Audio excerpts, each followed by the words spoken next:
అదే RTV app వార్తల్ని క్షణాల్లో చదివే అవకాశం ఉంటుంది. ఒక న్యూస్ పేపర్, ఒక టెలివిజన్ ఛానల్ మీ చేతుల్లో ఎప్పుడూ ఉంటాయి. గత కొన్ని రోజులుగా ఈ దేశంలో చూస్తున్న పరిణామాలు గమనిస్తే ఈ దేశంలో మత కలహాలు రెచ్చగొట్టి ముస్లిమ్స్ను వేరుగా, హిందువులను వేరుగా, క్రిస్టియన్స్ను వేరుగా విభజించి పాలించే విధంగా బీజేపీ ప్రభుత్వం ప్రయత్నం చేస్తుంది అనేది దీంట్లో ఎటువంటి అతిశయోక్తి లేదు.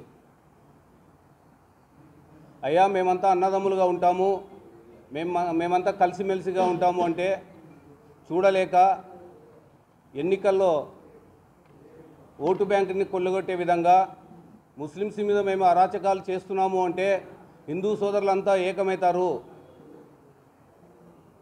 మాకు 100 కోట్ల హిందువుల ఓట్లు మాత్రమే కావాలి, మాకు దళిత సోదరులు కానీ, క్రిస్టియన్ సోదరులు కానీ, ముస్లిం సోదరుల ఓటు బ్యాంకుతో అవసరం లేదు, వాళ్ళు ఉండేది మైనార్టీసు, తక్కువ శాతం మంది ఉన్నారు అనే విధంగా బీజేపీ ప్రభుత్వం చేస్తున్న ప్రయత్నాలు, పరిణామాలు చూస్తూ ఉంటే ఈ దేశంలో మైనార్టీలకు రక్షణ లేదు అని క్లియర్గా అర్థమవుతుంది.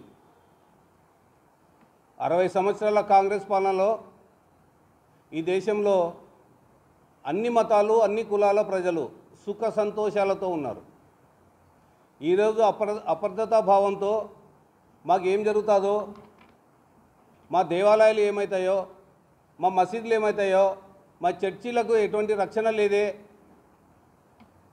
దీని వెనుక ప్రజలందరూ ఆలోచన చేసే విధంగా వాళ్ళ మైండ్ని డైవర్ట్ చేసే డైవర్షన్ పాలిటిక్స్ చేస్తూ ఉన్నారు ఈరోజు. ఇది గమనించిన తర్వాత కాంగ్రెస్ పార్టీ నుంచి పెద్ద ఎత్తున నిరసనలు చేపట్టిన తర్వాత కూడా ముస్లిం సోదరుల మధ్యలోనే కూటమి ప్రభుత్వం కొంతమంది ముస్లిమ్స్తో వక్ఫ్ బోర్డు బిల్లుకి ఫేవర్గా మాట్లాడిస్తున్నారు.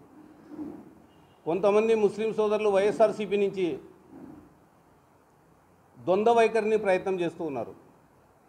కాంగ్రెస్ పార్టీలో ఉన్న ముస్లిం సోదరులు మాత్రమే వక్ఫ్ బోర్డు బిల్లు వ్యతిరేకంగా ప్రయత్నాలు చేపట్టడం, నిరసనలు చేపట్టడం చేస్తున్నారు. అయ్యా జగన్మోహన్ రెడ్డి గారు, పార్లమెంట్లో మీరు తీసుకున్న నిర్ణయాలు ఏంటి? లోక్సభలో వ్యతిరేకంగా ఓటు వేయించి రాజ్యసభలో మాత్రం వాళ్ళకు ఫేవర్గా ఓటేస్తారా?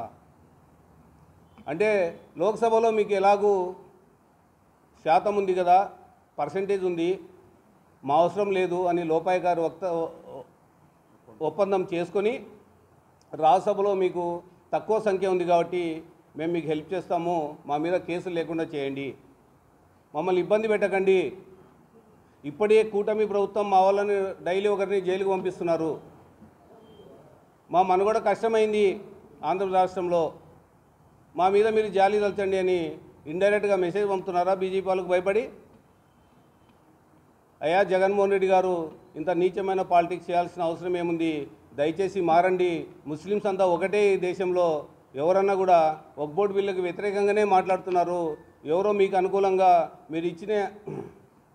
మీరిచ్చే పదవులకు ఆశపడో, మీరిచ్చే డబ్బుకు ఆశపడో కొంతమంది మీకు ఫేవర్గా మాట్లాడిండొచ్చు, కానీ ఏ ముస్లిం సోదరు కూడా హర్షించడు ఇటువంటి ఎన్ఆర్సీ అయితేనేమి, సిఏ అయితేనేమి, యూనిఫామ్ సివిల్ కోడ్ అయితేనేమి, ట్రిపుల్ తలాక్ అయితేనేమి, ఆర్టికల్ 370 అయితేనేమి, ఈరోజు జరుగుతున్న వక్ఫ్ బోర్డు బిల్ అయితేనేమి.